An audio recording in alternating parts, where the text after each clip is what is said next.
ခေါင်းထဲမှာအမိုက်တွေထက်အဲ့ဒီအမိုက်တွေနဲ့ပူလောင်နေတယ်ဆိုလို့ရှိရင်ခေါင်းအေးအေးမထားနိုင်တော့ကျွတ်ခေါင်းအေးအေးဆိုလို့ရေစွတ်တာမျိုးမလုပ်လိမ့်နဲ့နော်အေးပတ်တော့မယ်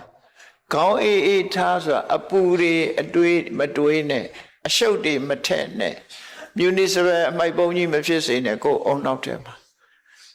ကြည်လင်အေးမြပြီးတော့တန်မိုးရှိတဲ့အရာတွေသာခေါင်းနဲ့ထည့်အလို့မို့ဆိုရင်အမိုက်ပုံကြီးဖြစ်သွားလိမ့်မယ်အဲ့ဒါတွေမထက်နဲ့ဝုန်းကိုတော့ချောင်းချောင်းထားခြေထောက်ကိုတော့နှွေးနှွေးလေးထားလို့ပြောချတယ်ပေါ့နော်ခြေထောက်နှွေးနှွေးခေါင်းအေးအေးဝန်းချောင်းချောင်း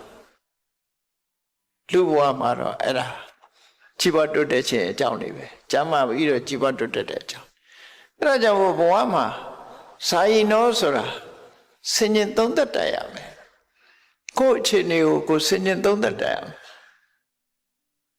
ငါလှုပ်နေတာဘာတွေနဲ့ချိန်ကုန်နေသလဲငါဘာလှုပ်တဲ့သလဲဆိုတာကိုအမြဲတမ်းဆင်ញင်သုံးသက်ရမယ်ဒီတဲ့အစင်းမြင်လို့နိဗ္ဗာန်ရချင်တယ်ဆိုလို့ရှိရင်တော့ဘယ်အရာမှမမြဲဘူးဆိုတာကိုသိရဆင်ញင်နဲ့မမြဲဘူးလို့သိခြင်းဟာဘာအကျိုးရှိလဲလို့မေးကြည့်တွေ့တောင်မှုတွေကိုရှော့ချလို့ရတာလူတွေဟာတွေ့တာမှုဆွဲမဲ့မှုတွေပေါ်မှာတွေ့တာမှုဆွဲမဲ့မှုကိုအကြောင်းပြုပြီးတော့တွေ့တာတဲ့အရာအတွက်လှုပ်ချန်လုံးမိသွားတတ်တယ်ပေါ့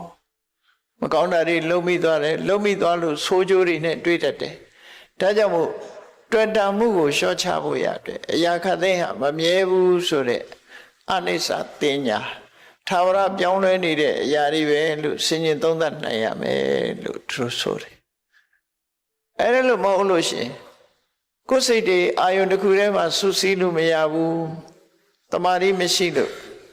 စိတ်တွေဟာလွဲ့ပြန်နေတဲ့တည်ငြိမ်မှုမရဘူးဆိုရင်တမာရီကျင့်စဉ်နေတဲ့ကိုယ်စိတ်လေးကိုငြိမ်အောင်အာယုန်တစ်ခုထဲမှာဆူဆိုင်လို့ရအောင်လုပ်